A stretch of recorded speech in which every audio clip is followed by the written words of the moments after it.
So we are live, and Jeff, I'll go ahead and turn it over to you, and we'll go through the presentation, and everyone just make note of any questions you have, and we'll be sure to get to those as well. Thank you all for being here.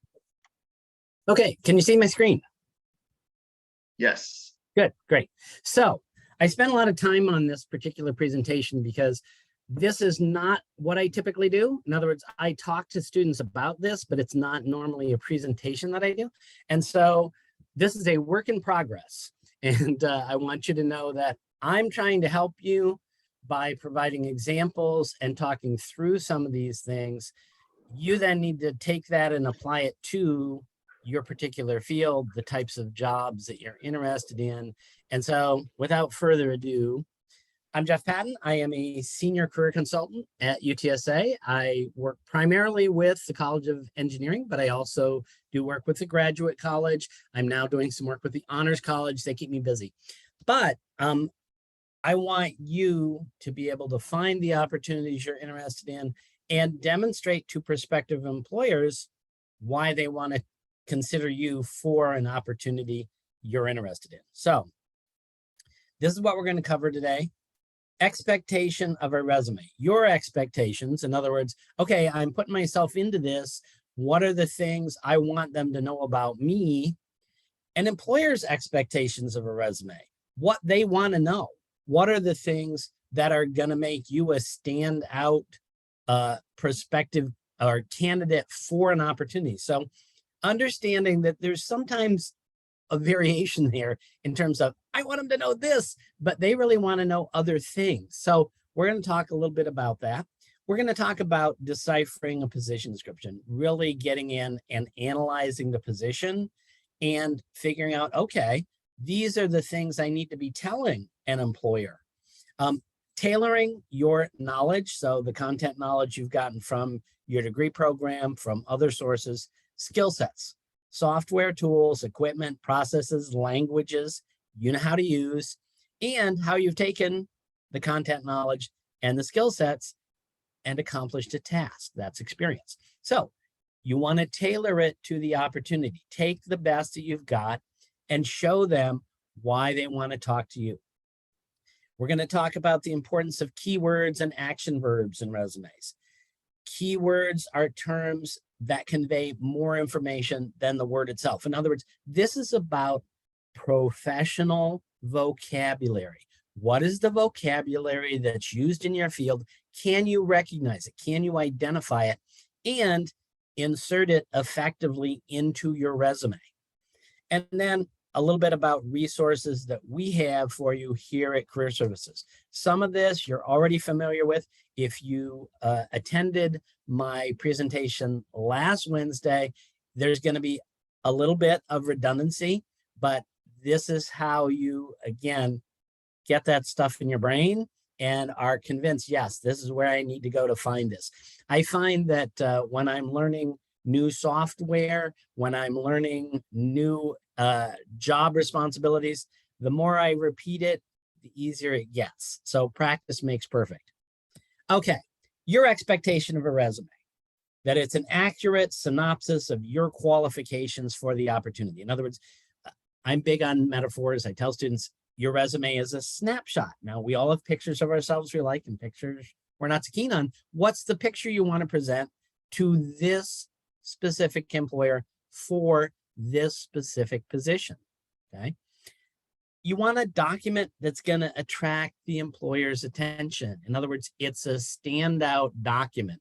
It's going to be something that they look at and say, hey, we want to talk to this person. It's a document, again, that will set you apart from other applicants. In other words, it's showing what is unique about you, that value added that you bring to an opportunity. And hopefully, it's going to be a document that will allow you to submit an application on short notice.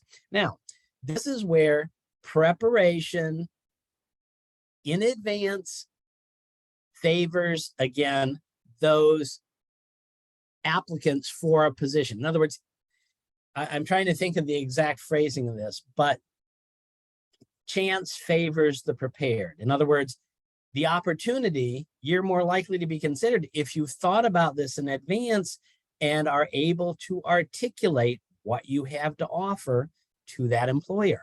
So the idea here is you have to do some preparation, okay? So don't be lazy. And I say this, I'm lazy. I know this. I'm going to look for the easiest way to do something. Now, that doesn't mean I don't want to do it the best way, but it does means I have to invest time and energy to develop something that is going to be an accurate reflection of what I have to offer for the employer. So you have to invest that time and energy. Don't think you can get away without doing that. All right. Employers' expectations of resume, that it's an accurate synopsis of your qualification. It's showing them, yes, here's how this individual has what we need for this position. It's a document that's going to answer the questions that are posed in the job posting, okay? Learning to read that job posting and understanding, oh, they're asking this question. They want to know about these things. And you're going to show them how you have that. So if you're not answering the questions they're asking, you're not following directions. Employers don't want to hire people who can't follow directions, okay? So make sure you're reading it thoroughly, that you're responding appropriately and providing them with what they've asked for, okay? It's a good idea with any particular opportunity you're applying for. Read through the entire posting before you do anything, okay? Even before you start this and say, yeah, I want to save that because I'm going to go back and apply, make sure you understand all the details. It's going to be a document that demonstrates the value added. In other words, what is it that sets you apart from other applicants? What is it you bring to the table that others don't? And for employers, it's going to be a document that will justify their selection of you for further consideration. Now, it may be an initial screening resume. In other words, they're looking at, okay, you're continuing in the pool. It may be, these are people that we're actually going to interview. And maybe it's going to start out as, again, a virtual interview before we invite you to our location to see what's going on there. But the idea here is your resume needs to justify their investing more time and energy into you. And so it's all about moving to that next step. You've seen this before. If you've done any of my workshops, these are qualities employers are looking for. Good communication skills. And it's demonstrated through your resume and cover letter. We'll talk about cover letters next week. But your resume needs to show them that you've got good communication skills, that you're able to show them concrete examples of why they want to talk to you. Your intelligence and analytical skills. Can I read that position description and analyze it and actually have an idea of these are the things I need to demonstrate, not just tell them about, but show examples in my resume. Enthusiasm. And more, this is more for what's in your cover letter, but you want to be prepared for that, because if they're looking at your resume and you get to that phone or video interview, you want to be enthusiastic. You want to have energy for the opportunity. Flexibility, again, maybe you didn't get the internship you were looking for, but did you do other things, projects, etc., to show, hey, I'm still interested in my field. I'm engaging, even though it may not be the preferred way. I've got examples of why they want to talk to me. Leadership skills, again, being able to work with others in a team. Energy, initiative, motivation, you're showing them what you have to offer through your experiences. Maturity, that you, again, are ready to give them the best that you've got. You're self-confident. You're clear about these are the things they're asking for in the position description. Here's how I'm a good fit for that opportunity. And again, humility and an appropriate sense of humor. You want to be able to demonstrate that in the interview. Realistically, be careful with humor. I always tell students you want to be respectful, but again, be able to laugh at yourself. If you get asked a question about, a mistake you made. Recognize what you learned from that experience and be able to talk about that. So these are qualities that employers are looking for. Now, you've seen the NACE career readiness competencies. It looks a little different in the new version, and I'll show you that later. But again, critical thinking, communication skills, teamwork, collaboration, digital technology, leadership, professionalism, work ethic, career management, and global and intercultural fluency. These things are things you want to evidence in your resume, and again, be able to talk about those to a prospective employer. Now, key components of a position description. I don't know that I've got everything included here, but essentially, you're going to see some kind of a description of the organization and the position. They're going to tell you a little bit about who they are and the nature of the work that they need done. They're going to tell you about specific degree requirements. And some employers are more stringent on this than others. In other words, we're looking for mechanical engineers. That's it. We don't want to talk to chemical engineers. We don't want to talk to civil engineers. We just want to talk to mechanical engineers. So be clear about what the degree requirement is. And again, skills. So software, tools, equipment, processes, languages you know how to use and how those will be used in this position. In other words, they may have specific things they're looking for. And sometimes this is the ability to use things that aren't necessarily software or tools, but maybe it's, hey, I can read a schematic diagram. I can show them through the work I've done, again, projects, etc., what I'm capable of doing. Required experience. There are some positions where your education, so maybe you've gone on and gotten a master's degree. Well, that counts for a year of experience. Or if you have multiple internships, even though it may not be 3 years of experience, you can show how you've got the kind of experience they want.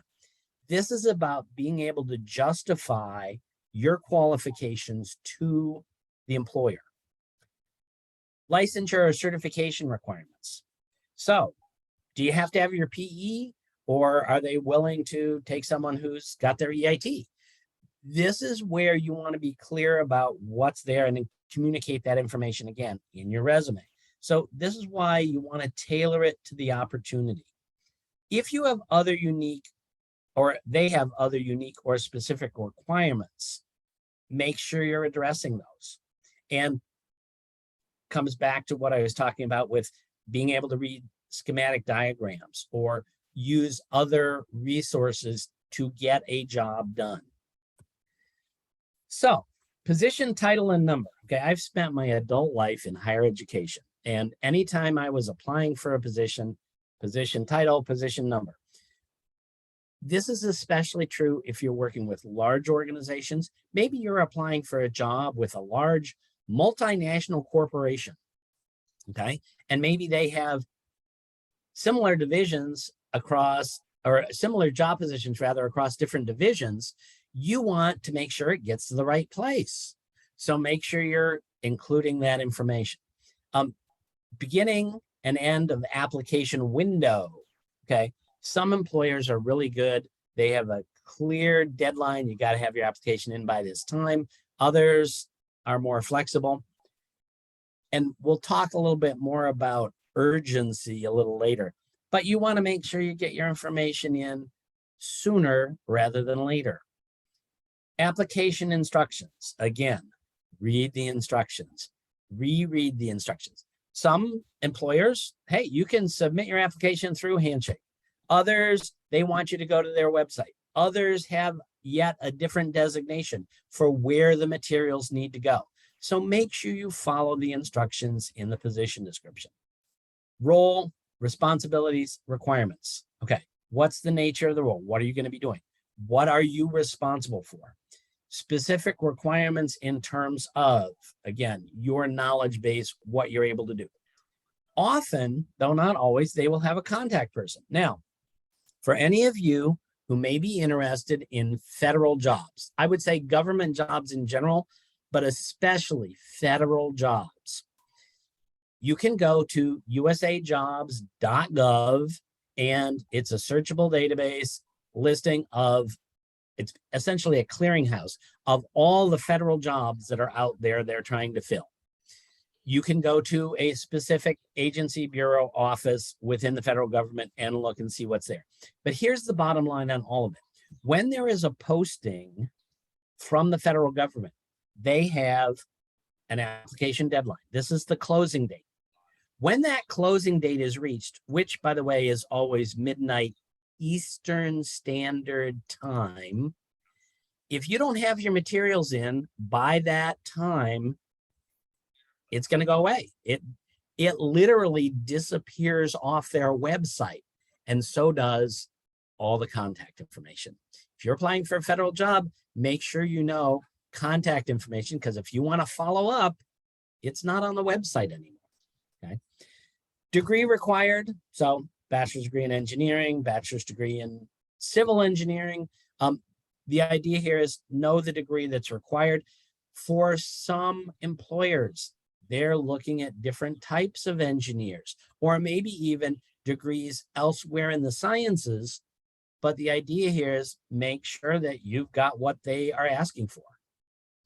Skill sets, same thing. Make sure you're aware of your level of ability using a particular software or language. Be clear about that, because again, I tell students the only thing worse than not getting a job that you really want is getting a job and finding out you don't want it. That they expect you to have a level of proficiency you don't have. And being in a position where, yes, I know this, but I don't have the level of experience, or I haven't done it enough to be effective in the job, makes it really hard. So, level, years of experience needed. Preferred qualifications. Okay, this is that value added.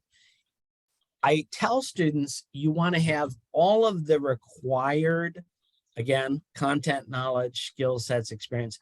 But if they have preferred qualifications, you know what? You probably better have better than half of them. I would suggest 3/4 of them, or you're not going to get considered, because there's going to be plenty of people applying who have those preferred qualifications. So be able to demonstrate it, show them what you got.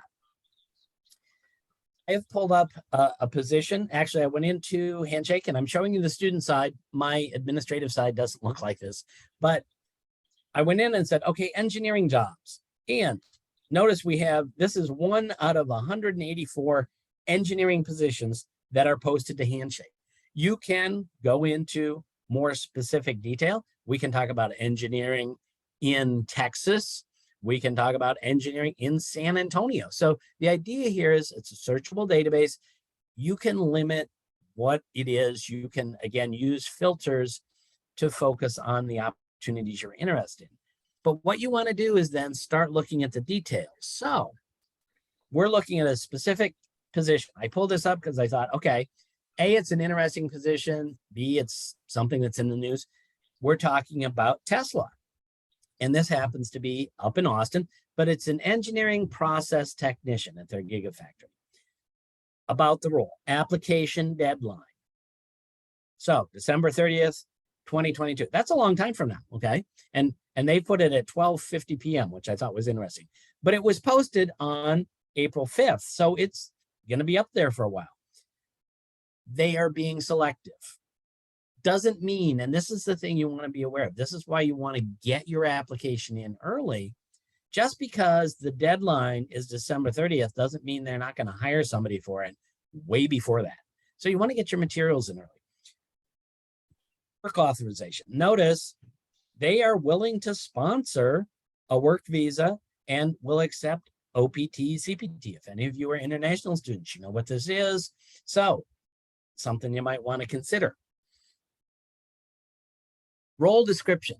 And this is where we start breaking down the position, so we're tailoring our resume to the opportunity.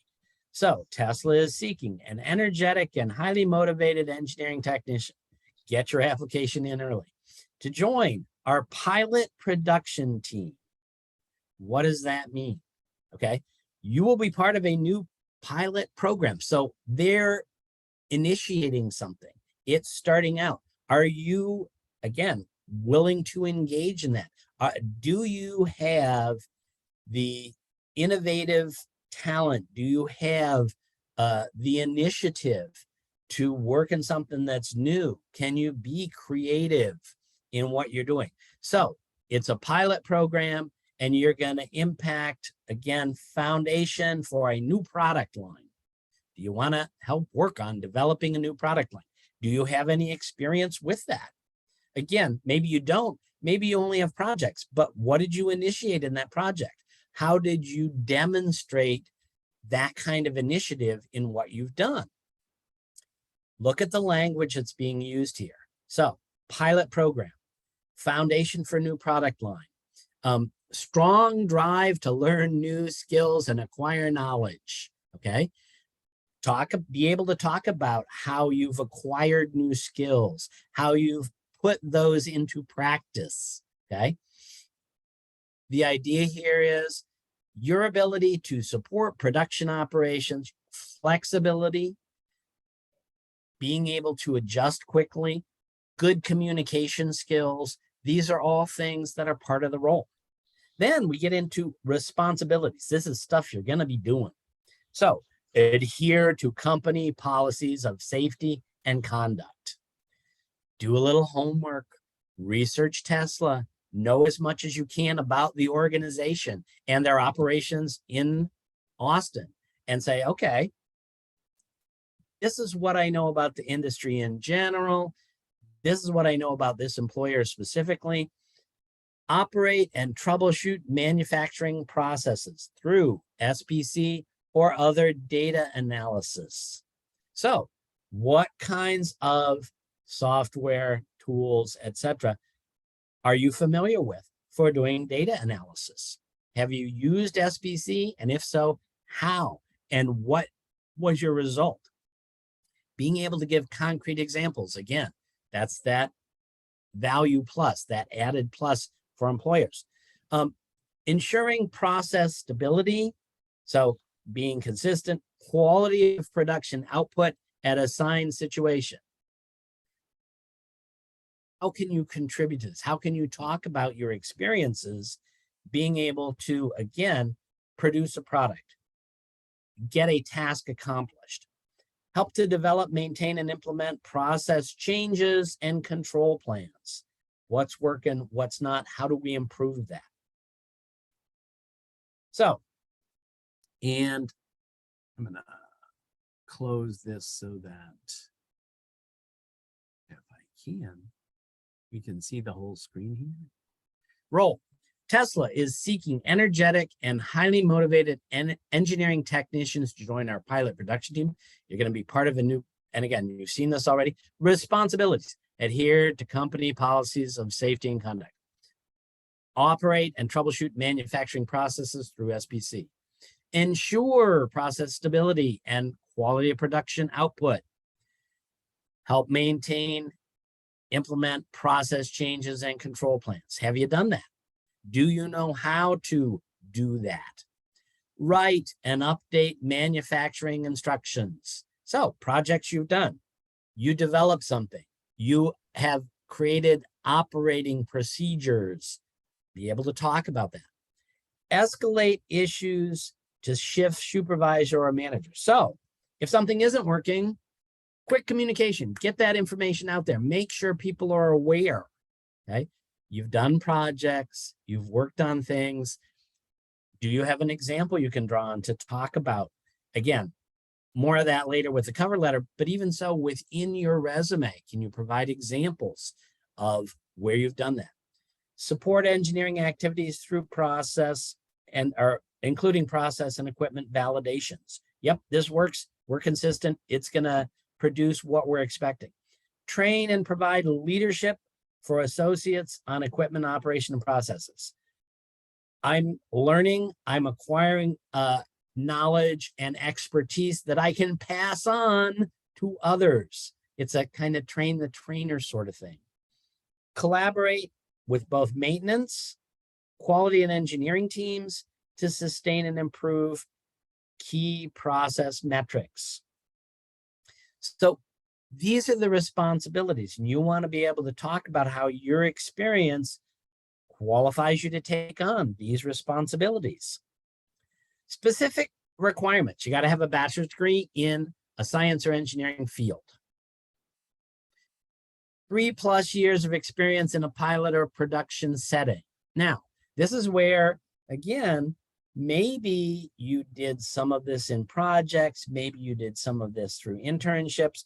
It doesn't say 3+ years of full-time experience. It shows that you have developed this experience over time as required for the position. In other words, you better make sure that the cumulative 3 years of experience meets their expectations. If you don't, if you can't accumulate that much experience, and again, maybe you got 2.5, yeah, that might work. But you know what? Again, there may be lots of people out there who have 3 years of experience or more. So think about your application. Is this something where I'm going to be considered? Ability to interpret mechanical and electrical schematics. Have you done this? Can you give them an example of this? Okay. You want to show them. And as I go through this position description, you can start identifying those key words, that language that's used in your discipline, that, yeah, I want to include these things in my resume. I want to provide examples of what I've done. Proficient with Microsoft Excel and Word, experience interpreting SPC, process capability, gauge R&R, knowledge in SQL, Python, Jupyter Notebooks is a plus. Okay, so those 3 things, that's the value added. Have you done that? Have you used those things? That's going to set you apart maybe from other applicants. Knowledge in basic material fabrication, 3-axis mill, lathe, etc. A plus.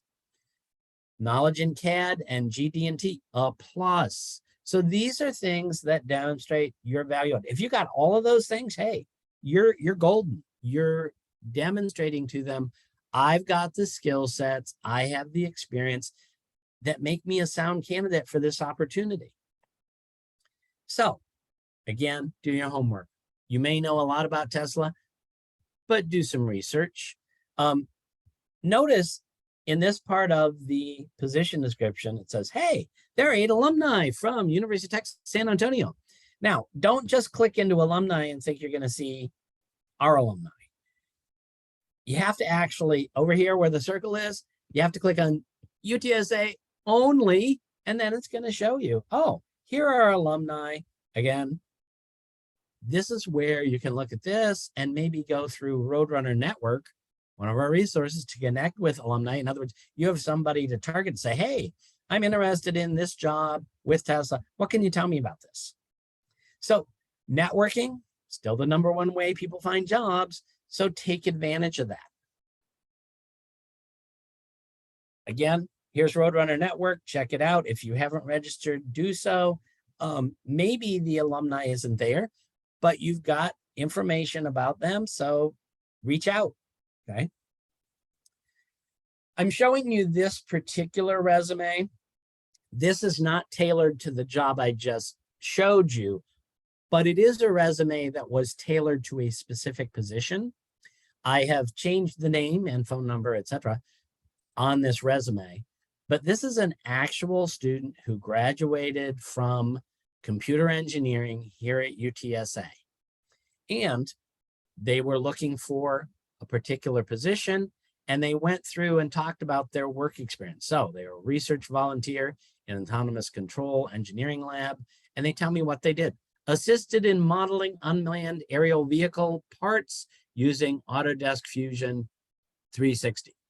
Evaluated various UAV models to implement ideas in modeling based on high endurance for low operation for efficient use for industry and government. Another position they had, research volunteer, assisted in design and assembly of custom solar electric vehicle based on utility cart frame. Analyzed several potential battery types to order in order to design rather battery that utilized optimal performance based on affordability and time. Arranged welding of cart frame that would allocate space for major components. In other words, they're demonstrating design skills. They're telling me about what they did. Now, I wouldn't have put this next section in columns. I would have said languages and listed, software listed, and general skills. But notice what they've put in here. So languages, C, Python, MATLAB, Verilog. Software, Fusion 360, Linux, on down through the list, PSpice. General, so Arduino microcontrollers, PIC microcontroller, Raspberry Pi microcontrollers. So these are devices they've worked with and know how to use, how to implement in a work setting, in design. And then they tell me about specific projects they've had and what they did in that project. And then they talk about organizations they belong to, again, in talking about their professional drive, where they want to go. This resume got this student a job because they tailored it to the opportunity and used the language of the field. Again, being able to identify specific things the employer wants and how they could put those to work. I got to tell you, I am not an engineer by training, but I can read something and say, oh, this is what they're looking for. And sometimes the language trips me up. I had something the other day. I was looking at a particular position and it was dealing with concrete and its use. And I can't remember the specific term, but I pulled out my Webster's dictionary and looked it up. Oh, that's what they want. So know the language that's used in your field. If there's terminology you don't understand, learn it, okay? Don't just glide over that in the position description. Pull out a dictionary, go and look it up, understand what it is, because that's going to show the employer, oh, this person has taken that initiative and is able to talk about that in terms of the job. You want to know your values and expectations when you're applying for the job. So again, is this organization a good fit? One of the things that I showed you for that position with Tesla is the size of the organization. Is that a good fit? Are you comfortable working in an organization that large? You want something smaller. Again, am I tiny cog in big machine, or am I a larger cog in a medium-sized machine? Really be clear about whether or not the fit is good for you. Research the organization, identify industry standards. Okay, you're learning this through your education, through projects you're doing. Know what is standard operating procedure. This is normal for my field. And be clear about how you fit those standards. Vocabulary, vocabulary, vocabulary. I'm not here to teach you the vocabulary of your field, but I am here to point out that you need to identify those terms and to use them accurately when you're talking about your experience. Again, what do you want to gain from this experience? What's in it for you besides a paycheck? Okay. Be able to articulate your value to the organization. So going back to what we talked about last week, remember, resume is not a laundry list. It needs to be focused. It's a good idea to start your resume with an objective. An objective is to a resume what a thesis statement is to an essay. It's your purpose for putting it together. This is the position I'm looking at. Here's how I'm qualified for that position. Different position, different qualifications. So tell them what they want to know. This is where reading the position description, identifying those keywords, answering the questions they're asking for, using the language they've used in the position description. This is crucial. This is what tailoring your resume to the opportunity is all about. Don't just list a position or list an experience, but tell them what you did and how you did it. You've heard me say this before. A bullet point under an experience, think of it as an algebraic equation. Using software X and equipment Y, accomplish task Z. You can move the variables around, accomplish task Z using equipment Y and software X. But the idea here is tell them what you did and how you did it, because that's going to convince them you're able to do what they need done. Okay. We tell students bachelor's level, single page, one-sided, single consistent font, and in reverse chronological order. So most recent first. Your format, okay, you want to make it clean and easy to read. You want them to get the information like that. Your heading, your name and contact, your name should be at least as large and bold as anything on the page. But up front, your name and your contact information. An objective is a single sentence. Again, you don't have to print it on the page, but looking at this position. Education. Again, if you have specific licensure in the field, you want to include that along with your degree. After that, again, it's going to be either experience or skills. Oftentimes in engineering, they want to know your skill sets right now. Because if you don't know specific software or tools or languages, you can't do the job. So let them know right up front, yes, I have these skills. But then in your experience, demonstrate how you've used it, because that's convincing. That's going to show them, yep, this person really has done this. You could put other things in your resume, even in a tailored resume, but key relevance. How do those things either show you're qualified for the opportunity or it's value added?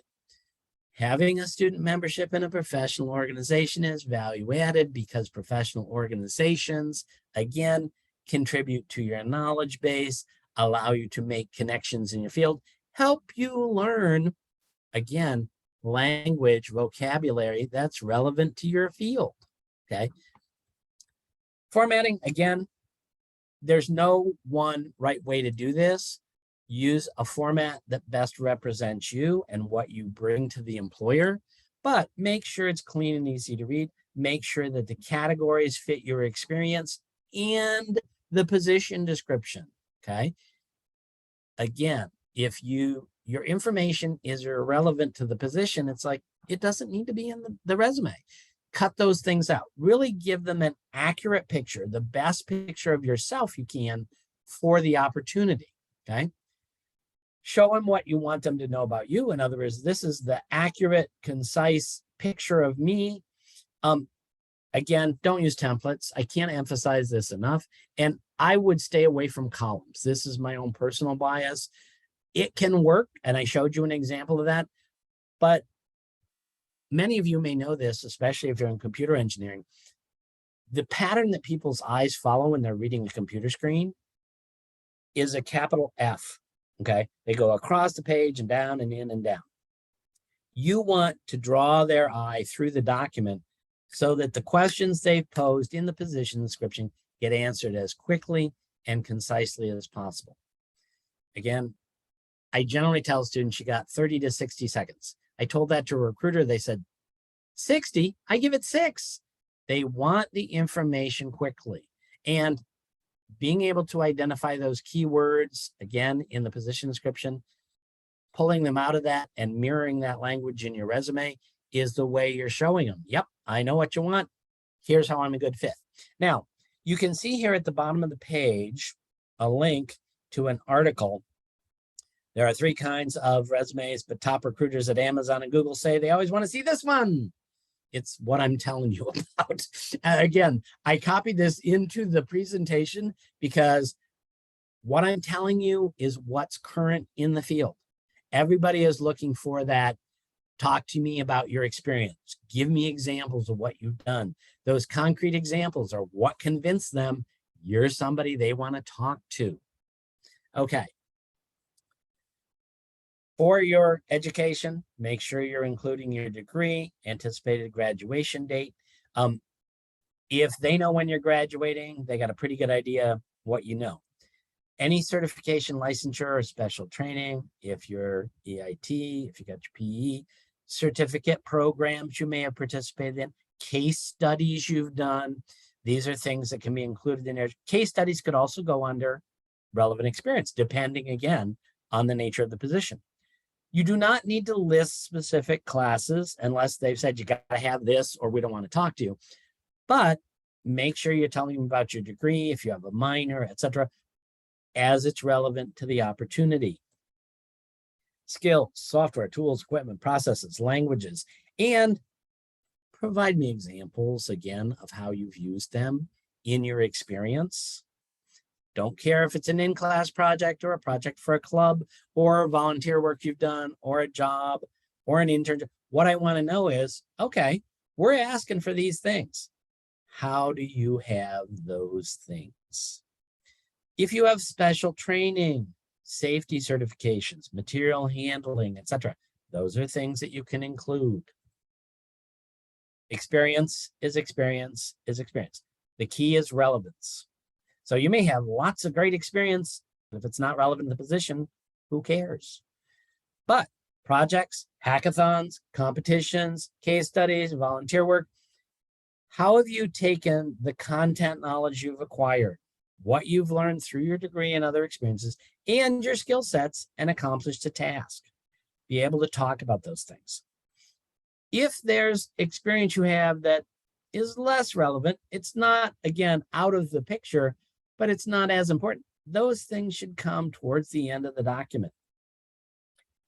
Again, you've seen this example before, biomedical engineering. This is somebody who's looking for a position in research. They want to use their research and technical skills. So their bachelor's in biomedical. They tell me their focus is on biomechanics. They've got a description of their senior design team lead. They're demonstrating leadership skills. In a cross-disciplinary group of students, I can work with people different from me to design and develop a portable incubator for antimicrobial susceptibility testing, AST, following industry standards. In other words, I understand what the standards are. I can design and develop something for that. Technical skills, and they've just listed them. I would have broken this into software and processes, but then they go on and talk about this. So applied cell culture techniques regarding feeding, passaging, counting, freezing, and cell extractions to maintain cell lines and conduct tissue engineering research. Designed and analyzed, great action verbs. Tissue engineering scaffolds, keyword, using SolidWorks, QuickSlice, ANSYS, MicroCT. Used immunohistochemistry, light microscopy, etc., to analyze cell behavior on scaffolds after culturing. They've got another research position, then they've got a couple internships they held. So they were an intern with Medtronic, cardiac rhythm disease management intern, worked with a team of biomedical engineers, developing an accelerated life test system to determine reliability of implantable cardiac rhythm device, observe physician feedbacks from animal trials with implanted device. Last but not least, professional memberships. Again, the tailoring of your resume is using language, again, those keywords from the position description in your resume to demonstrate how you fit this position, how you're qualified, why you stand out as an applicant. So make it easy for the person reading this to see how you're qualified for the opportunity. Now, again, a little redundancy here, but know your resources. Consider professional organizations in your field, and I'm going to show you how to connect to some of that. Make time to network, okay? Make those connections in your field. Networking, again, still the #1 way people find jobs. Take advantage of the resources. Talk to your faculty, okay? I have very broad experience. I've worked with lots of different industries. I am not an engineer by training. Your faculty are. They have worked with people. They know people out there in industry. They can help you make those networking connections. Take advantage of that. Make sure you're making use of the resources you have available. Check out our resources. Again, careercenter.utsa.edu.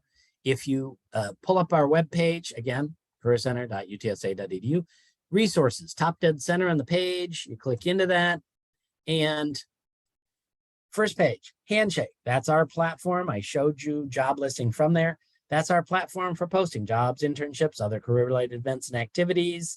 By the way, when employers, whether they're doing it virtually or here in person, if they have information sessions, if they're doing tabling on campus, make sure you know about this. All of this is in Handshake. Okay, you can go in and look at events, activities, etc., and see where those might be coming from. VMOC will help you with your resume. So again, it's essentially a red light, yellow light, green light. Red light, hey, you got problems. You got to fix these things. Yellow light, well, you're moving in the right direction, but there's still things you can improve. Green light, you're essentially good to go. It's going to give you feedback. And from that, you can use that to better tailor your resume to specific opportunities. I talked about Roadrunner Network as a way to connect with alumni. What can I do with this major? You've probably seen before. I'm going to show you a little bit of that, but not too much. Any international students in the audience, InnerStride is a resource you want to get to know. It will tell you about employers who, again, are friendly for doing optional practical training, who may be friendly for sponsorship. So it's something you want to know about. Money Geek, okay, cost of living calculator. Here's the scoop, folks. You might get a job here in San Antonio. You might have to move someplace else in Texas, or even, God forbid, outside of Texas. You want to know, hey, if I'm here in Texas and I have a job offer for X amount of money, and I get a job offer in Atlanta, what's the difference in the cost of living? In other words, how much more am I going to have to make there to have the same standard of living that I do here? In this day and age, between cost of gas and rent, et cetera, you want to make sure you're making smart choices. Okay. For those of you who may be former military, PurePost is a resource that will help you take your military experience and translate it into civilian HR speak. So it's another way to evaluate your resume and help you tailor it to opportunities you're looking at. What can I do with this major?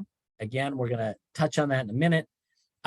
Undergraduate industry support. This used to be marketable skills, and so it's changed a little, but I want you to see what that looks like. So first, what can I do with that major? We're going to click into engineering, and if you go and look at the print version, it's going to break it down to different areas. So again, computer, chemical, electrical, mechanical. But when you click into engineering, so from where we were, if you just scroll down to the bottom of the page, list of professional associations in the field.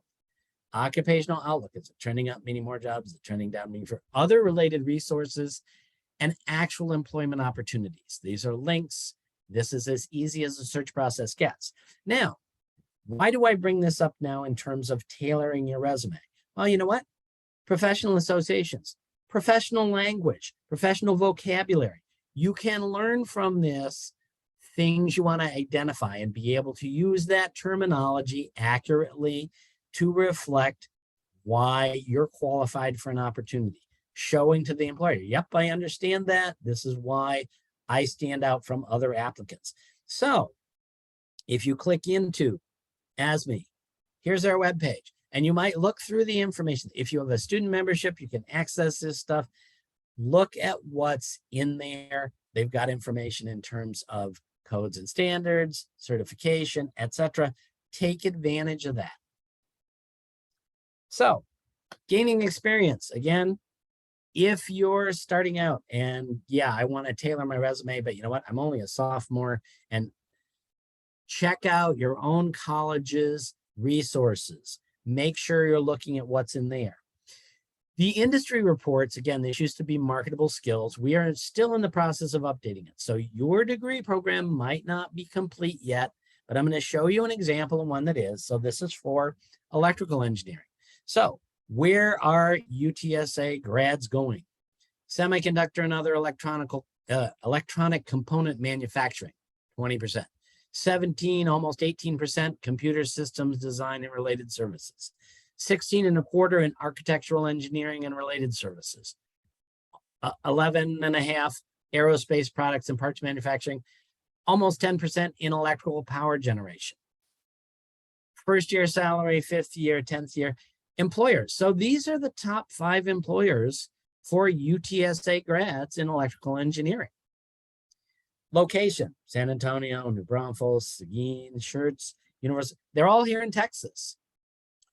Title jobs, electrical engineer, wireless firmware engineer, systems engineer. Why is this important? Well, if these are the job titles, then when you're searching through Handshake or Indeed or some, oh, yeah, these are job titles I would be qualified for, and I can tailor my resume to those kinds of opportunities.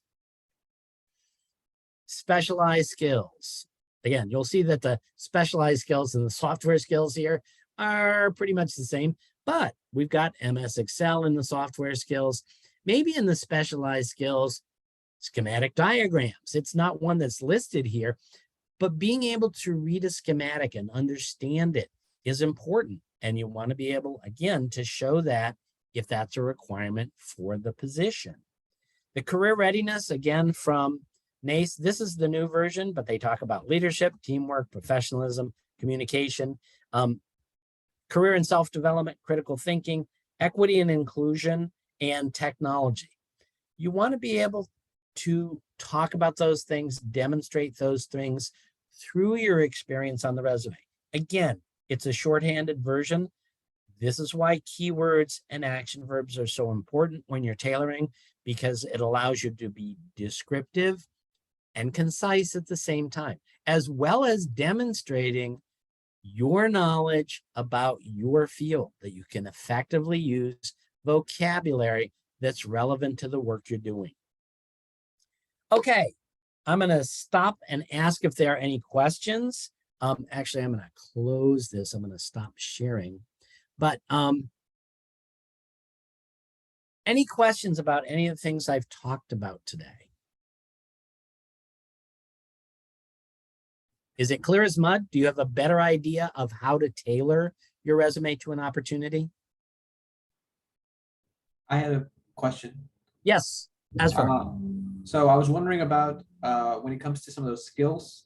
I feel like I'm doing all right when it comes to my involvement, but I feel like I need a few more like skills. I'm doing mechanical engineering. I'm trying to do stuff related to aerospace. Okay. But it's kind of hard to figure out exactly what I need in terms of like, or even how to get some of these skills that might be helpful for my resume. Okay, so this is where, again, look at the professional associations and see what's there. Also, do some research on particular employers within aerospace. Aerospace is a huge industry, and there are large firms that are household words, but there are smaller firms that also do work. And so this is where do you want to be, and research, again, particular employers, so you have a better idea of, okay, what skill sets are they looking for? What's going on? Once you have an employer in mind, then look at the job postings that employer may have. And yeah, I want to be practicing these. I want to look for opportunities, again, through projects, through other work within your college, because again, you may not be out there doing an internship. It doesn't mean you can't develop those skills. It doesn't mean you can't apply those, so that when you get ready for that internship, hey, I've already done some practice here. I have knowledge of that skill, and I can use it in this kind of setting to accomplish this kind of task. Does that make sense? Yeah, I think so. Okay. And again, talk to your faculty. They have connections out there in the industry, and they can, again, assist you in developing those skill sets that are going to be in demand for the kinds of jobs you're seeking. This is more of a general question. Sure. Is the engineering or just the Career Center in general going to be open over the summer? I know obviously we're going on this right now, but like, is it possible for me to come in if I need help with anything? Absolutely. I can't speak for the College of Engineering and the Success Center, but I can tell you that Career Services is open all summer long. They don't give us a summer off. And I am physically on campus. I'm taking a little bit of vacation time, but I am physically on campus 4 days a week. If you're not able to come to campus, we will do video chats. So I like using WebEx because I think I've got better privacy on that than Zoom, but we can sit down and have a video chat about specific questions you have or information you're seeking. All right, thank you. And Ruben tells me they're open every day too, so.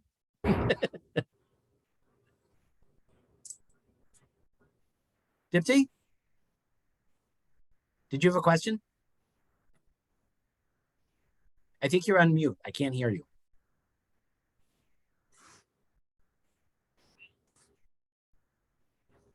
Hello?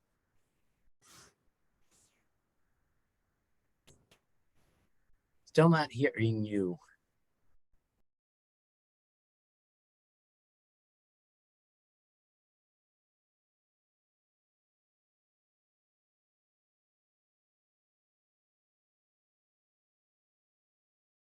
To answer your question, as far, I'm not available today. We do appointments no less than 24 hours out. I might have time to see you tomorrow. You can go into Handshake and request an appointment with me. I will not be available on Friday. I know I've got open spots in my calendar next week. I have a question. Yes, Alicia. My question is, what about professional pictures in your resume? What is your opinion on that? Okay. We tell students don't put pictures on your resume. And here's the reason why. You want to be evaluated on your content knowledge, your skill sets, and your experience, what you can contribute to the job or the internship. You don't want to be judged on what your picture looks like. And again, we will do professional headshots if you want to use that for your LinkedIn profile. That's an appropriate place to put your picture, but you don't put pictures in resumes. Thank you. Thank you for your feedback. You're welcome.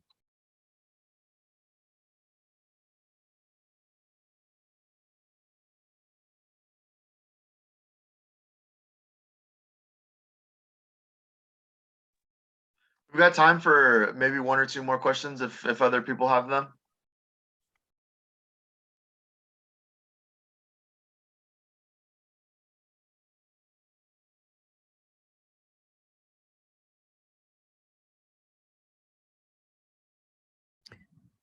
If there are no more questions, I want to thank you all for attending. I appreciate your interest in learning how to tailor your resume to opportunities.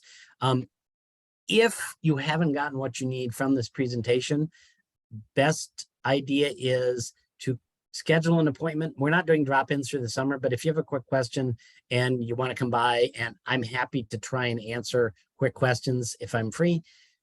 Easiest thing to do is to actually schedule an appointment with me. We can do a half hour or an hour. Resumes, typically it's a half hour because we get lots of demand. Next week, I will be talking about cover letters. And this is where you get to focus in on specific things from your resume that make you a standout candidate for the opportunity. So we'll talk more about that next week. Yes, please join us next week for the session on cover letters. I put it in the chat a little while ago for you to RSVP. You can also search for it on RowdyLink. But we hope to see you there. We've got a couple more sessions coming up throughout the summer. So thank you all so much for attending. Jeff, thank you again for your time. This was great. And like I had mentioned before, we do have these recorded as well. So this will be up on our YouTube page, and I'll send it out to everybody who attended today as well. So thank you all so much. Have a great rest of your day, and we'll see you next time.